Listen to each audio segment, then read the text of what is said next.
a wine man, you know. So then when they wine, because then they became beer, and the beer in Japan is good because they learned that from the Germans. They taught them how to make beer, you know. When the crowds are there. Oh yeah, that Kirin. That's good beer. Kirin, Dry. Sapporo. Yeah, Sapporo. It's like dry. I like it's like it's not like that like the Guinness or the Irish. You know the. That's more than the, you know how they made that Guinness. You'll never believe it. They were making normal beer, you know, in Ireland, and somehow they goofed up, and they got they burned the thing, you know, like when you brew it. Yeah. And they burned it, the barley that was in there. So when they get, what's the matter? You're okay? Yeah. Oh, I'm just listening. No, because I don't make the cigars. No, it's good. So, you know, they burned, but they used it anyway, and that's how they made Guinness. That's what the beer. Interesting. By a mistake, they discovered how to make Guinness. You well, know?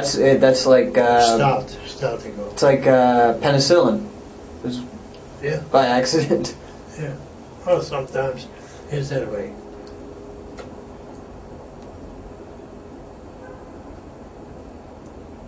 Yeah, I think we should do the Carl Gotch Comedy Hour. What is it you say? You say the guy is not.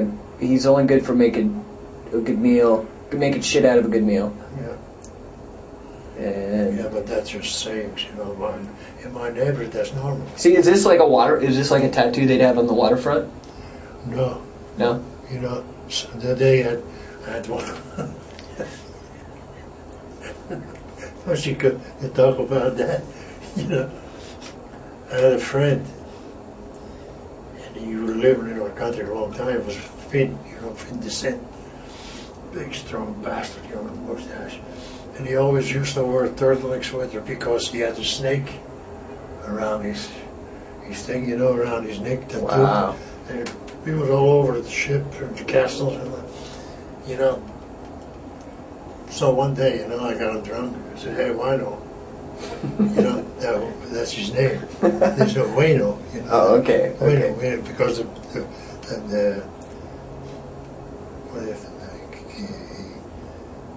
Wino Kitone. Ketonin, yeah, wrestler. Wino Kitone. That's her name, Wino. Same name, I see. Yeah, but when I say Wino, you know, you thought of it. I thought of somebody who drinks a lot of wine. No, Yeah. no. I said, hey, Wino. I said, how come, you know, you get that when I loosen them up? You said, because he always told me, and my father, in all family still, none of it had a tattoo. My father had only three little balls here. You know, like this, 3 little spots. Because my father was an atheist, and he was the mason of the buffaloes, and that was the sign of it. The tree, like a three-corner. It was the sign of what? That they belonged to it. But what does it have to do with buffaloes? That was the name of the buffaloes. The buffaloes? Yeah. And they were all atheists? And it was a thing like Freemasons, you know. Yeah. That was a thing that they believed. It was not in our country, it was in England. In England, and they called themselves the Buffaloes? Buffaloes. They had the thing there, like it was in a frame, like a certificate, you know, like a diploma. Huh. My father was a guy too.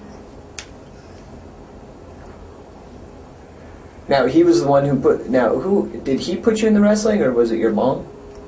Grandfather. Your grandfather? My father wasn't at home, and my grandfather, he liked wrestling, you know, he was a good friend from the old time that I got still the little open from it. Christmas, he was a national hero, and in the local, he called him Apollo. He was really well built and everything too, and they were good friends. They came from the same neighborhood. And well, I was always in trouble, you know, on the street and so. And the neighborhood there, you fight a lot, everything. You got a discussion. The parents said, "Don't let them fight." You're on your own there, you know. Nobody like here, and they bother, and they cannot say, you know, if you did something wrong, you got a good whacking here. You have a child abuse, my ass. Over like if you get something wrong in school, the school teachers, because when I went to school, they used to call it hell, number 4, and then the Cobble Street. And all the school teachers were like 6 foot, 200 pounds, because some of those boys were big, and they had to be.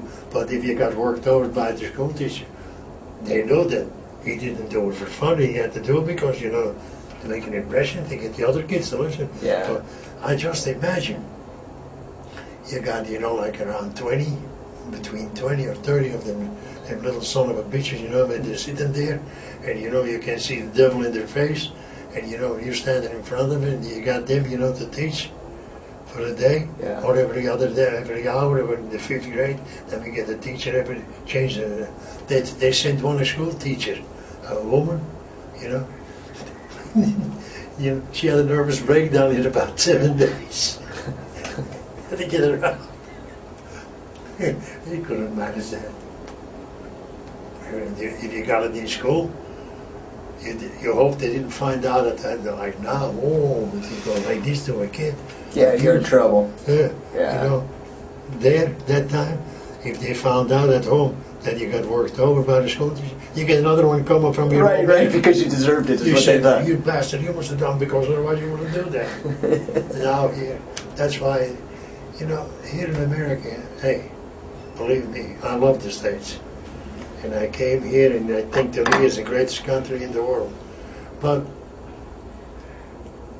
the States, America, is bad. The reason for that is too much of the good is bad. It's not the States that is bad, America is bad, the possibility and everything. But the people, I said it wrong, the people are bad. Yeah. The more they got, the more they want. And nothing is good enough. Give an inch, take a mile. Oh, 10 miles.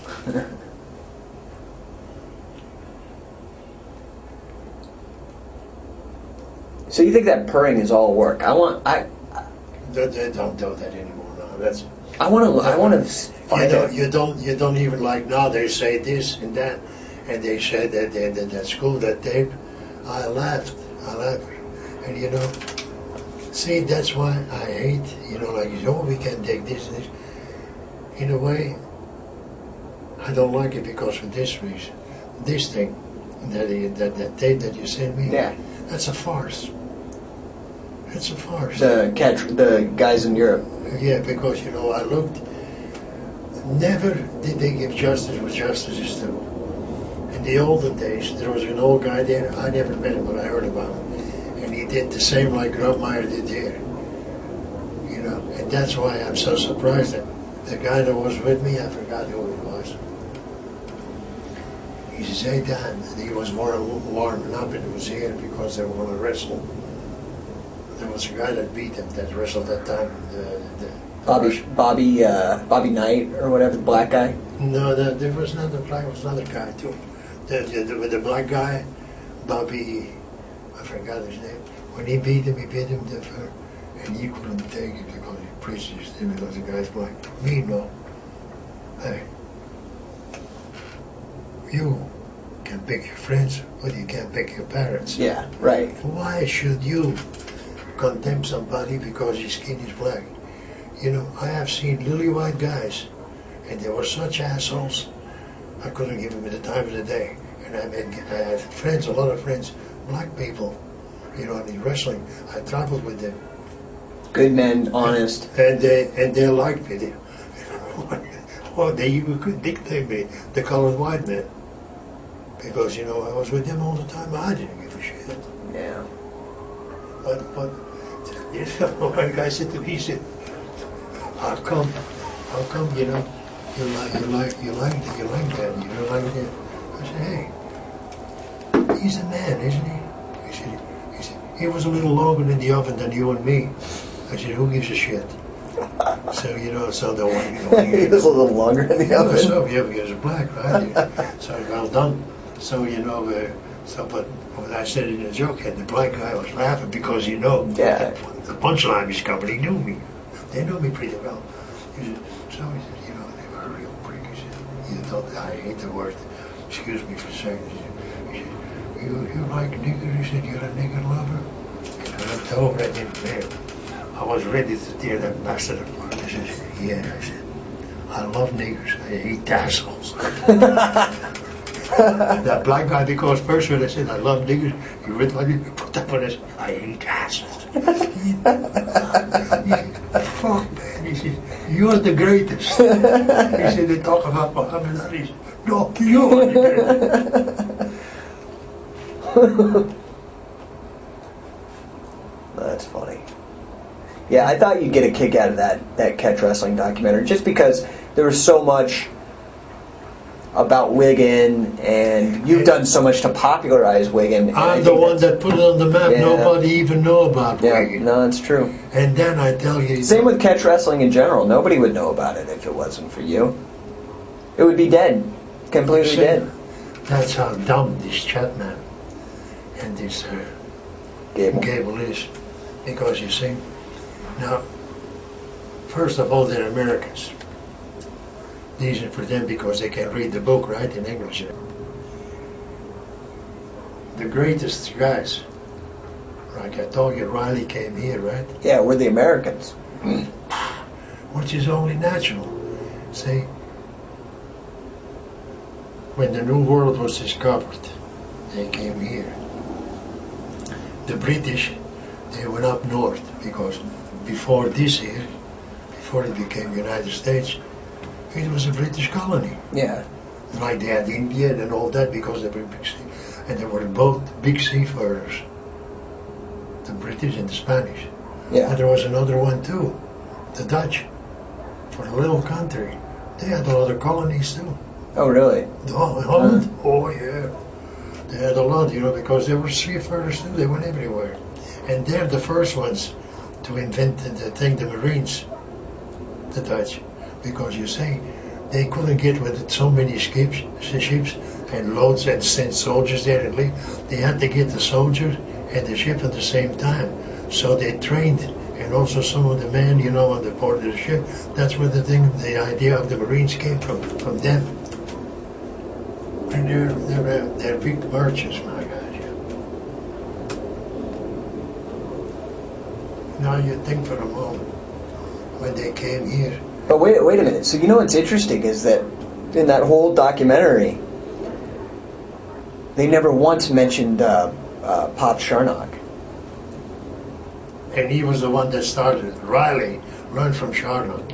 And Riley, it's all Riley. And he gets there, and he sits there, and he has a hat, and he's well dressed. You should have seen him, like I told you before, right?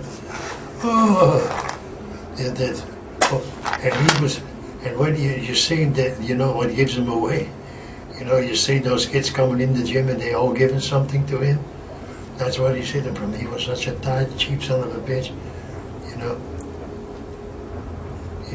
because that was the 2 and 6 they had to give to the wrestle there.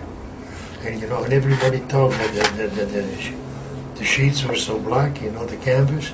Yeah. Wrong. That was the only thing that was clean in that gym. Always very clean. That's how much they know about. They want to make it like it was so tough. Yeah. You know why it was clean? Every week. Trachoma. No, every week they knew about trachoma. He knew it from America. But every week, that I have to give him credit for. But he could got to do it for free. Like saying, we got a gym and you're well known. Okay. And they know you. You know, you got your way around in the hospital.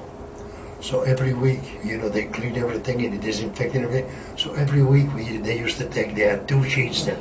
They take it off and they get it because it was done for free.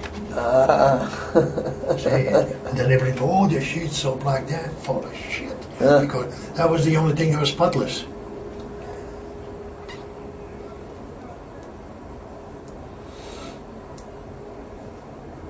And you talk about the cold shower. No. The shower was hot because we paid for it. I dig the line with them to get the connection with the water, and they installed the shower, and they made the thing then, the heater for the water. What about Wino Katonen? Well, I've heard Wino a couple, Katonen. people talk about him. It was great. Was he here in the States? Was he a carnival guy, or where did he work?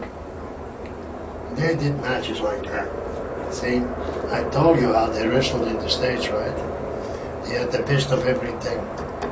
Well, it's that simple. All right.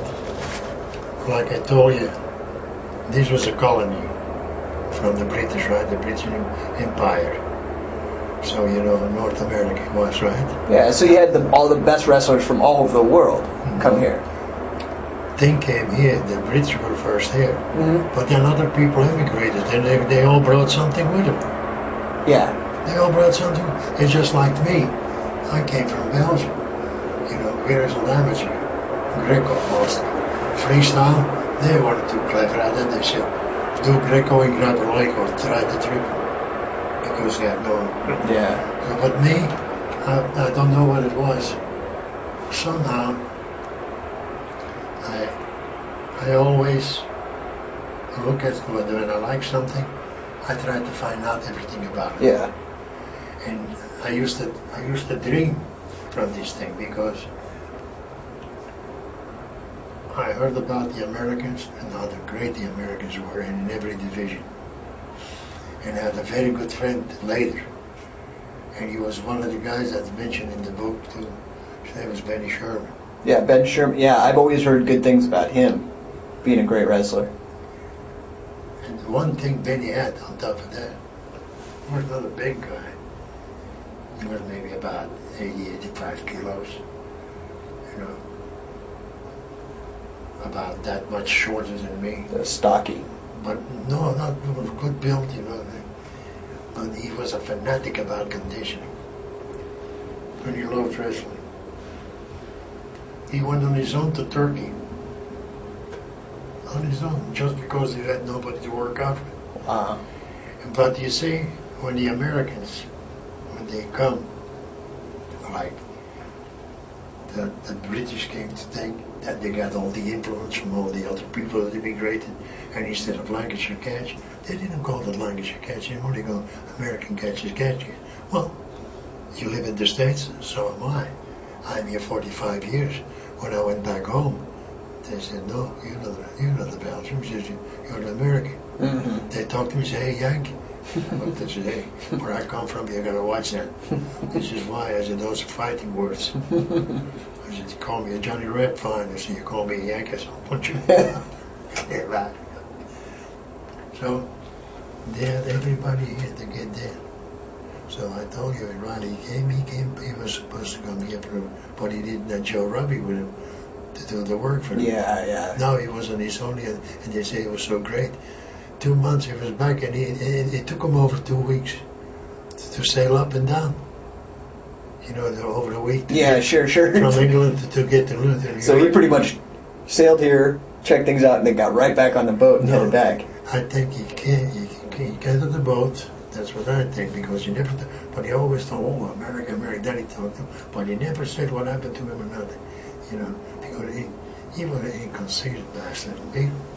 I take it as it is. So what? You win some, you lose some. Yeah. But the thing is, learn, pick up.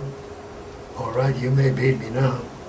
You ain't gonna beat me forever because I'm gonna be on your ass. Right. That's my goal now. Right. How did you beat me? Then next time, if you beat me 2 times or 3 times the same way, I say, hey, something's wrong here. You gotta fix it. Yeah. Get off your ass, asshole. Watch what the hell's going on here. So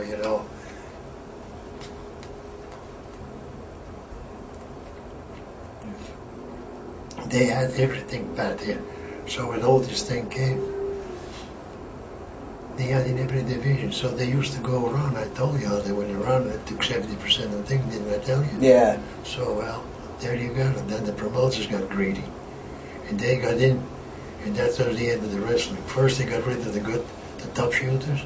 And then they got the guys, but they couldn't control them either because they were top. They were good wrestlers too. So they got rid of him too, and they got only showmen. So guys like Wino Katonen and Fred Grubmeyer, I mean, where did they? I mean, were they in that era where they were making their money from bets, from side bets, and I see. Grubmeyer used to travel around just like I told you. Joe Daly used to do. Who? Joe Daly. Daly? See, they don't even mention him in that day. You know, Joe Daly, he was from around there too. You know, the Wigan, this and that. But they wrestled on their own. They didn't. Riley made the club because then he could get the money from. Charnock got the club, but he didn't care. Because he had. They don't mention Charnock. They don't mention Joe Daly, and Charnock had 3 guys. The Wigan bunch didn't want to know about it. So one guy wrestled him. The guy that you don't even, that you see him in the picture, just a short man. He was a good friend of mine. His name was Joe Robertson's brother. His name was Bob Robertson. Bob Robertson. And he was fairly big. So Bob had his thing that was Billy Joyce. So Bill Robertson came later. But Riley was already gone then and everything. Yeah. So he went up there, but he wrestled around Manchester amateur. Then he went up to Wigan, but there was nothing there anymore. They were all gone, you know, he died out, you know, he was. Now when I went there, I saw that gym, and that guy who would, they talk about submissions, maybe. A bar. It's not a bar, it's submission. It's not on the bar, it's just like this on your arm. You know, the worst ones you got, you know, the hardest, but once you control them, you got is your shoulder and your hip.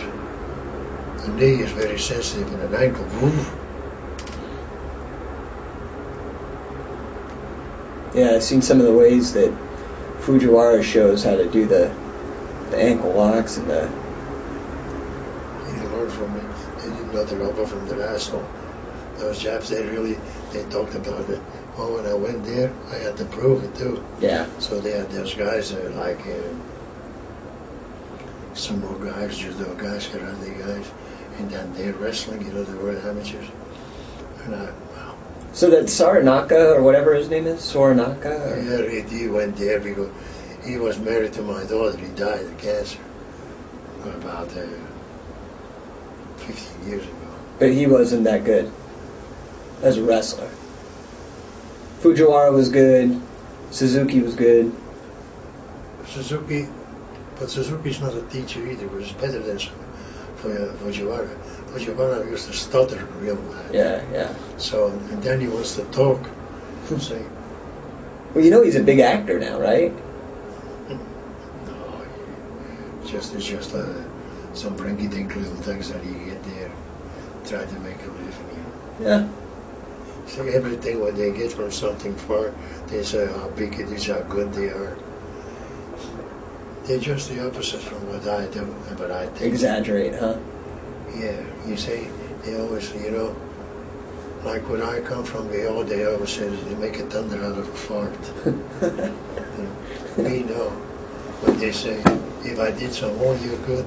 Watch yourself, that thunder on the floor. Yeah, I'm okay. So, you know, I cut it down, I bring it down.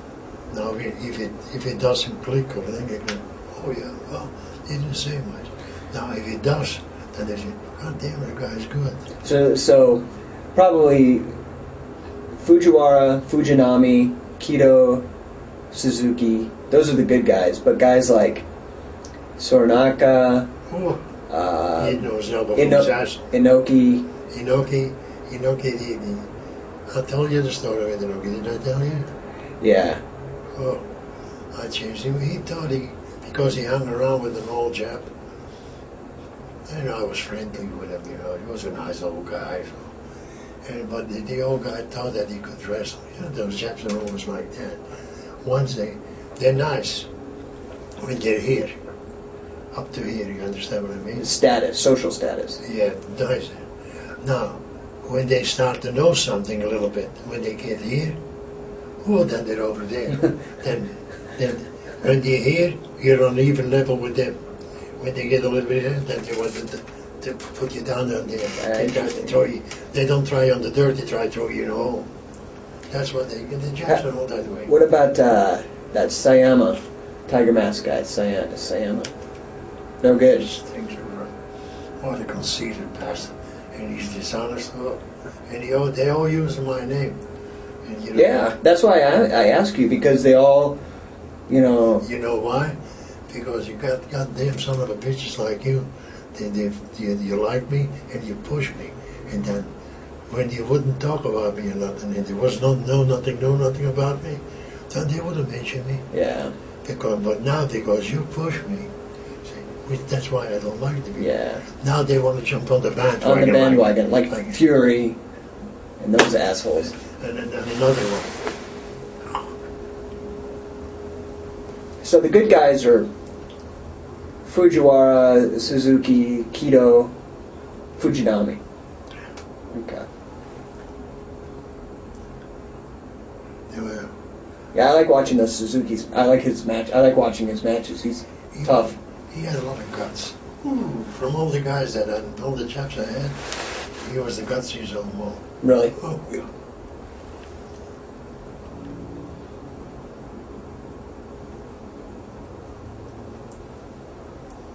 You're okay now? Excellent. Thank you. Us crazy Californians, I came out in a t-shirt. That's all I came with. You know, always remember,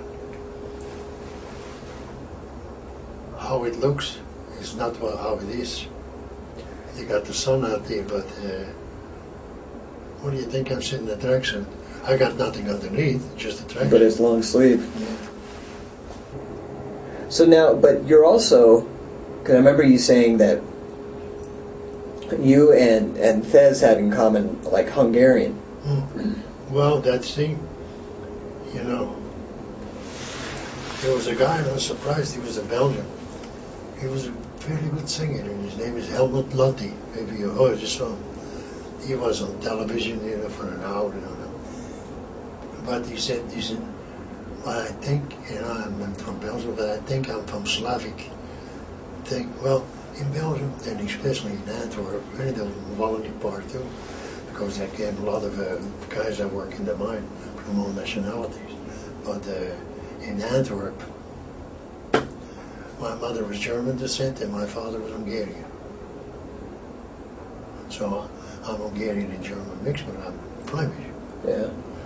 You got that. In the neighborhood where I lived, when we went to school, you know, and in the morning to see if all the kids are there, when they call roll call, yeah. They say to see if they're all present.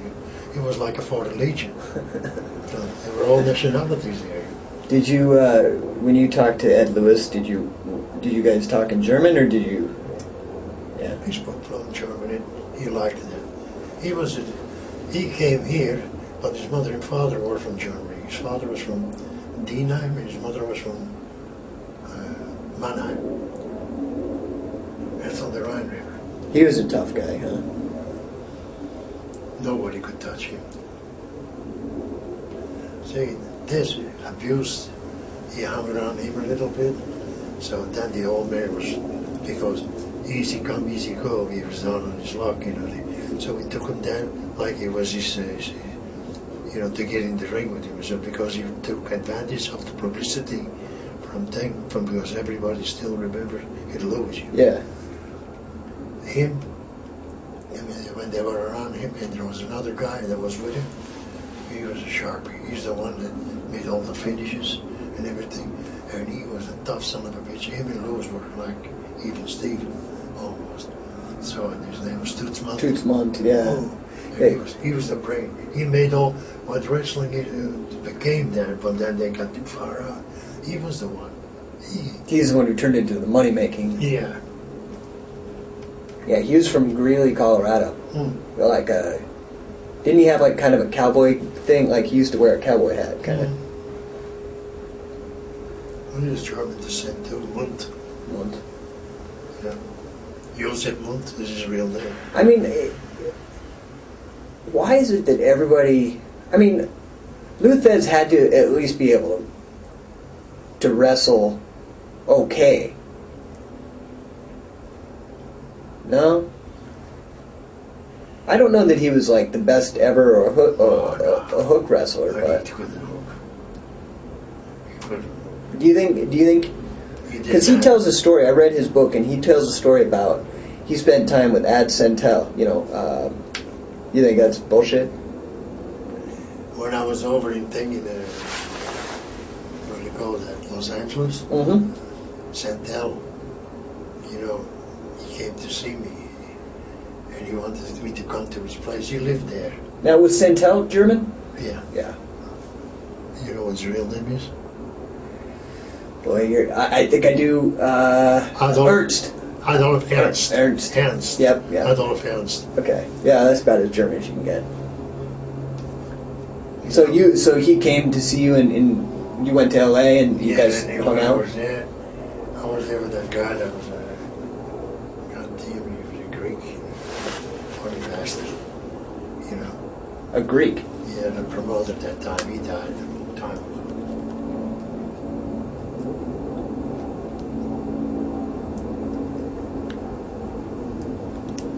And he wanted to talk to me, very bad, I never made it, sometime. But I got called and I went to Japan and from there on. Yeah. The rest is history. But, so,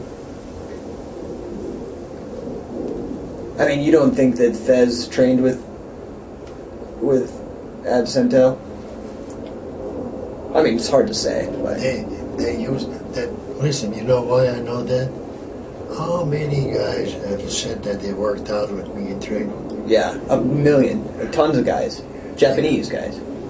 No. Here, Americans do everything. And in Europe, I never saw them. Yeah. Maybe I met them somewhere and said, oh yeah, like one guy said, he said, hey, yeah, remember me? Maybe, yes, I forgot.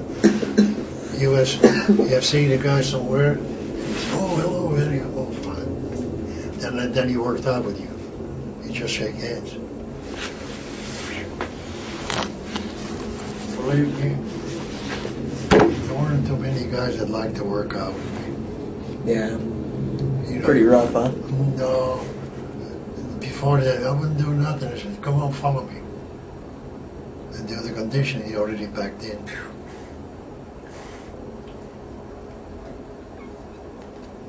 So you picked some of that up from the conditioning stuff from some Iranian people? Is that right? Iran? Yeah. But it was actually the guy that first that I got the thing from. The clubs I got from there. So, but the squats. Yeah. And the push-ups. And then some rope climbing they do. The rings I got in from Nike back home. But the Hindu squats in the push-ups, he was an old guy. And he was very, very tough in his days. He had wrestled in the days with Gamma. He belonged to the bunch of Gamma. And his name was Akrar Azul. And I met him he was old. And I met him in England. All the guys I met, well, I'm 81 myself, but they're all gone. So, you remember that tape I sent you of the Indian workouts? That's kind of the same thing, right? Like the guy's just doing the... He does what I do. Yeah. Or I should say, I do what they do. Yeah. It's actually more fair. What do you say? I was doing them so wrong. I was doing the squats. You know how when you do the squat with the weight, with the heavy bar? I was doing it like that and doing high reps. I got up to 400 or 500. I was like, no problem, cool. And then I saw that video with the Indian people doing it, and they go all the way down, and they raise their heels. I can do 100, and my legs are killing me. And then you gotta, when you do them on your heels and flat, you can't do them flat for two or on your heels, on your toes, on your heels, on your toes. Yeah. And then you do it, jump about that far. Jump. Oh, I can't even do those. That's what I did. Yeah, I had to totally start over because I thought I was doing something, And then I tried to do them all the way down, and the first time I could only do 50. And I was doing 500 of the normal, the way the power lifters do the squats. I did 500. I thought I was doing something, and I did the ones where you go all the way down. I could do 50. What you work on? So your weightlifter, he just didn't go for the weight. When you work for wrestling, you work for circular movements. Everything straight doesn't work. Like curls, no. Like you do a push-up, you do them like the ordinary. No, you do them. Yeah, everything you in wrestling is a circle. Because it's like this, like this, like this. So actually to get it, when you work good in wrestling, you work in a bowl. Like a bowl is? A bowl. Yeah, okay. That's a circle from all angles. Yeah. That's how I think. Because almost like when you grab somebody's leg, you don't grab it straight on and move forward. You grab and circle around to the side and take them that way instead of just going straight. Like you see in a lot of the amateur wrestling, the guys grab the leg and go straight. When you go for a double leg, yeah, that's a sucker hold. I only used to do that when a guy didn't want to do nothing with me. But you do what? A single leg, right? Single. Yeah. Outside. Outside, you grab it and you circle outside. No, I don't circle. No? No. When I get your leg from the outside, now, there is your foot, here is my foot, right? Mm-hmm. Now I move my foot away. And dump the guy. Because towards the leg that you have.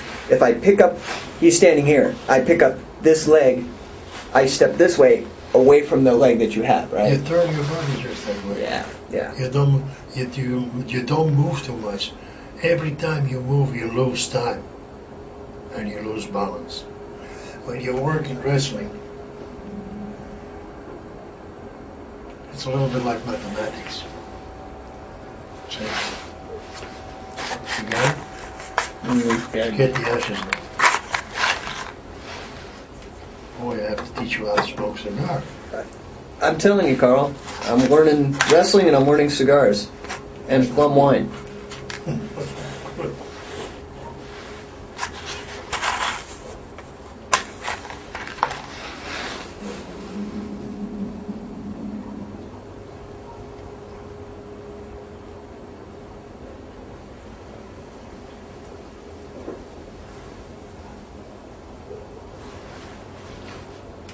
I got to give him credit for one thing. He had guts. Yeah. He went in when those guys came over from the Gracies. Yeah. And he did. But he thinks judo, when he was with me, he changed his idea pretty fucking fast. Listen, judo, I told him, I said, I only put on a pajama when I go to bed. I make my living as a financial mathematician. I make my living that way, and I pursue wrestling because I love it, because it's my passion, and I want to know about it. Well, let me talk about wrestling, because he said, "Oh, push it, oh, he wants to pull him over it." I know. In judo, I took the best judo guys and snuffed them up like nothing. In Japan. Yeah, and and the karate guys and everybody, even the sumo guys and so. But they scream like a bastard because they push, and you're out the thing. Yeah. They got tremendous balance. They're real fast for a big man, but and then it's over. After 2-3 minutes, their tongue hanging out of their asshole. So the guy tried to push me. He said, "Yeah." I said, "No, it's not over." I said, "Bullshit, kills on the floor." So when I face locked them, because they talk about the face lock, in these tape you sent me here. Yeah. The guys that were showing it, they didn't know how to put on a face lock. Fujiwara knows. You showed Fujiwara how to do it. Yeah, but you don't push like this.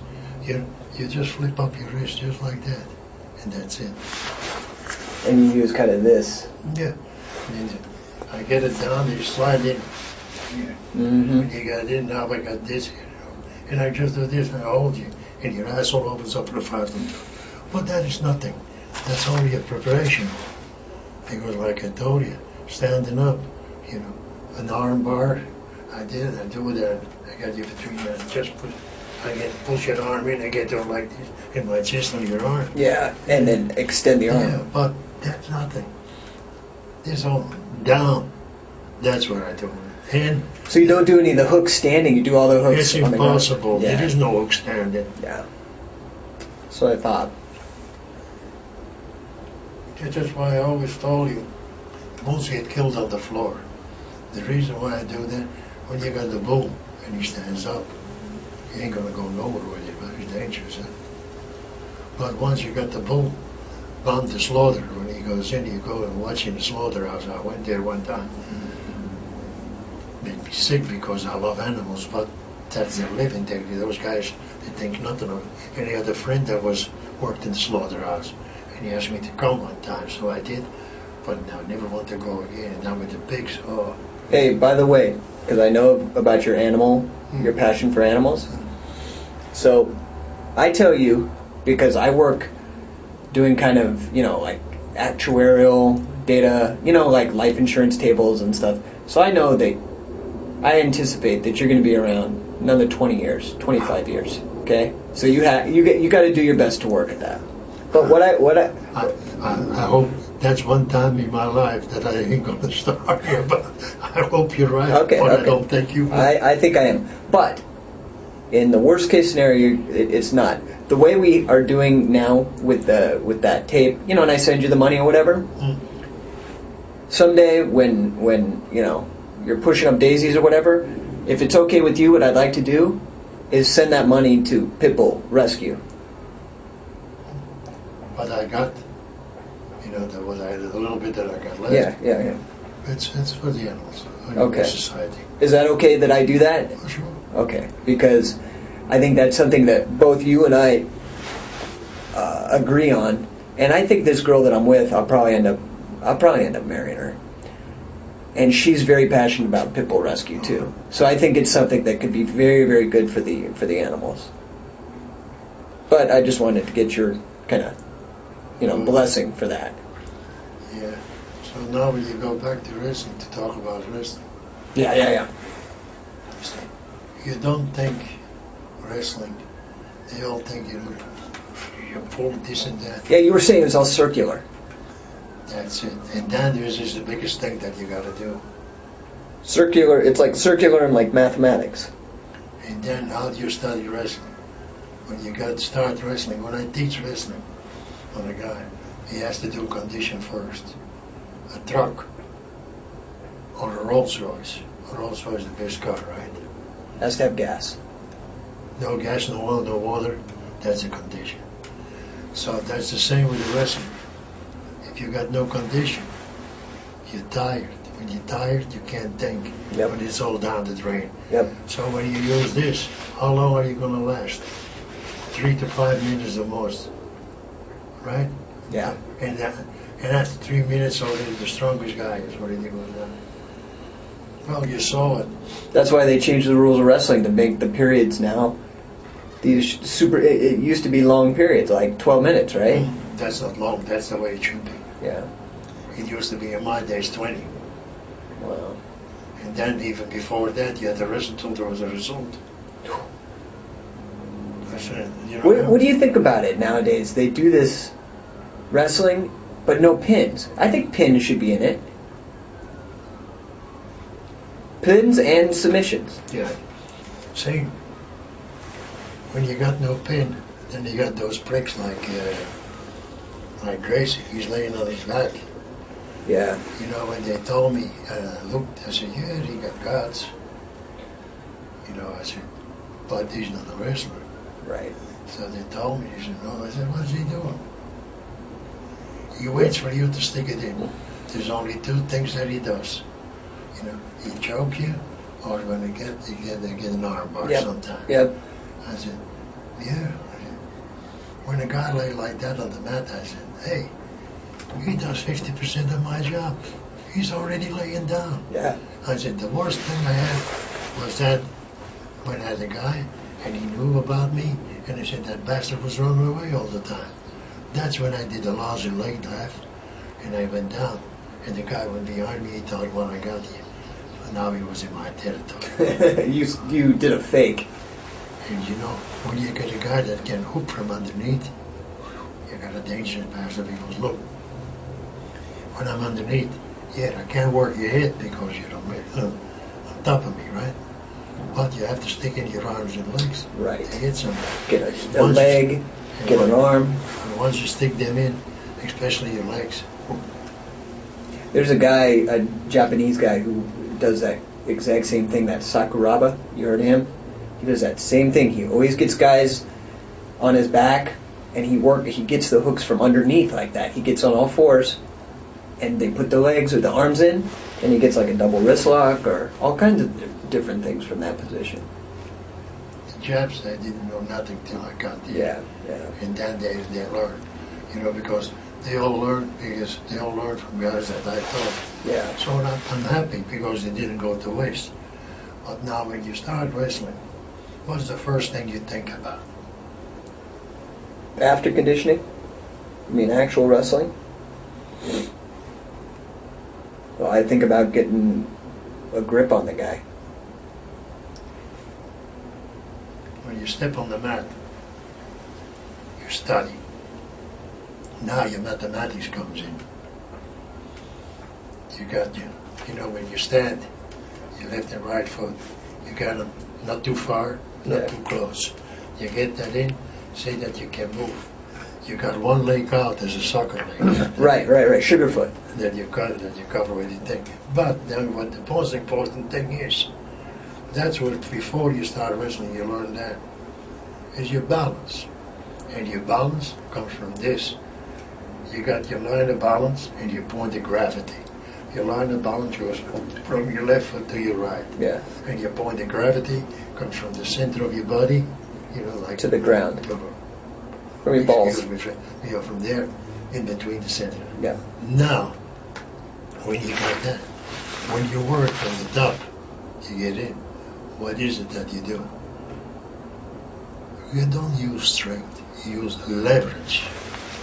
And your leverage doesn't work if you don't have the point of your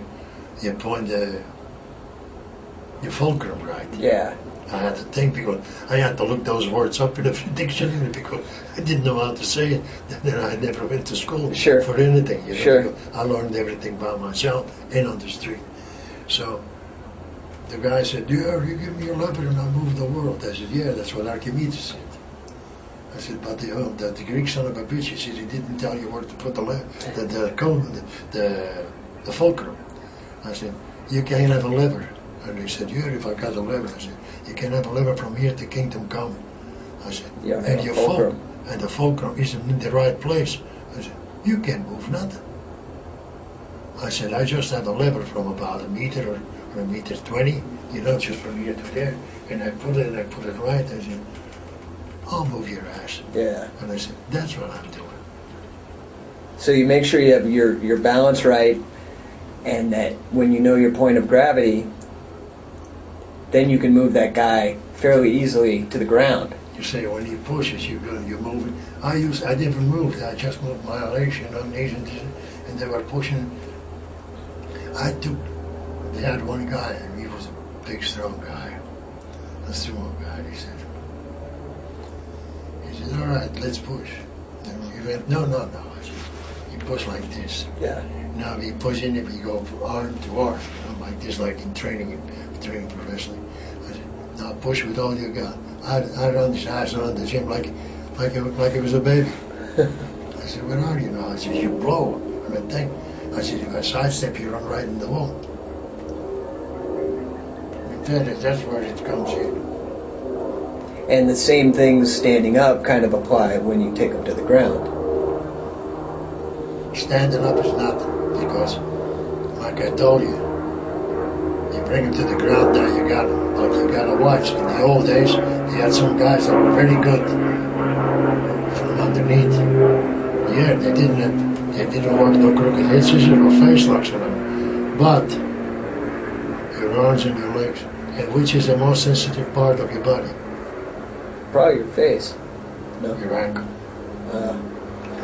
I put your ankle and I go like this, 2 fingers. And your eyes all over so far you turn a 5-ton truck in there. It's very sensitive, and because he's very limited, and you can cripple a guy for life on his ankles, on his knee too. But when you get him in the knee lock and step over, you don't pull him back. You just lift up that heel and you get in. You got to watch that, because you'd be walking with a cane for the rest of his life. You rip all the ligaments.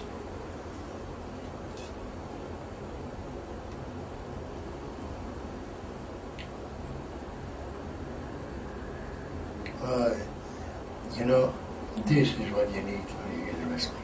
It really makes a man. It makes him think. And for wrestling, you got to have it all.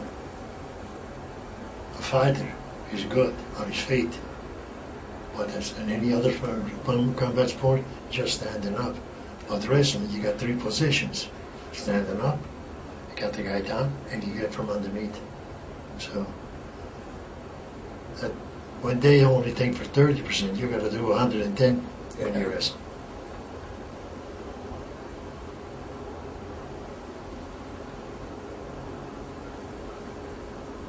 And your favorite holds were always the toe holds. I used to be very good with toe holds. I was good all around, you know, because if it wasn't, I go in and he lied up, poof, I switch to the front while I fed for his arm, and he blocked. I already got a crooked here. I was up and down all the time. And I worked from your right side to your left arm, and from your left leg to your right arm. They never knew what was coming. They hated it when they were all with me. Oh.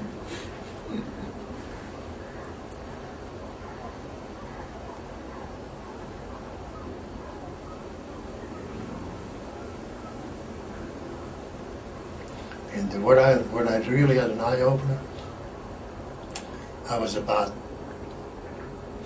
between 10 12 years old. And there were a couple of Americans that came over. And the name of the guy, one guy, he was a Lithuanian that moved to America. You know, but learned his wrestling here. And he had a guy with him, he was only like, say, pleasant or pleasant weight like Santel, like a light heavyweight, you know. But the other guy was a full-fledged guy. They came to work out with us with the amateurs. That's where I really started thinking, wait a minute, there's more to this than just, you know, I was already thinking about technique, you know, how to hip throw and so. But I thought, oh, they were going through those amateurs like they were going through King 5. You know, Carl Pocello was the old man. The younger guy, you know, the big guy was Bill Bartouche. You also said that Bert Ozerati was good too. No? He was a very good friend of mine. Bert was a limited wrestler, but he was strong. Very strong. You seen the picture of him? Yeah, he's like... Yeah, but... his legs were like that. Yeah, and he could move. He could do a somersault on a handkerchief. So he was fast. I wrestled with him, and they said to me, nobody can take him down. So they were all scared to death of him. I worked with him a lot, and I made a lot of money with him working. Yeah. So he liked me. Oh boy, he thought the world of me. So he said, when he talked with that Cockney accent, and you're like rock and roll. Yeah, he said, the kid. He said, oh. He said, he always got new O's. He said, I think I got him. He said, oh. I said, and when I work with the other guys, they think I'm a fucking telephone book. They're pinching me all over. You know, like they go like this, like loosen up because it hurts you. He said, the kid never budgeted me. He said, one time, when the first time I wrestled him, I moved in, you know, just like a bull news. I jerked on his head and I went back up, fended for his legs, and he get in, and I got his head. You know, so when I got his head, and he pulled off like that, I just switched it, grabbed his leg and pop, he hit the thing like a package.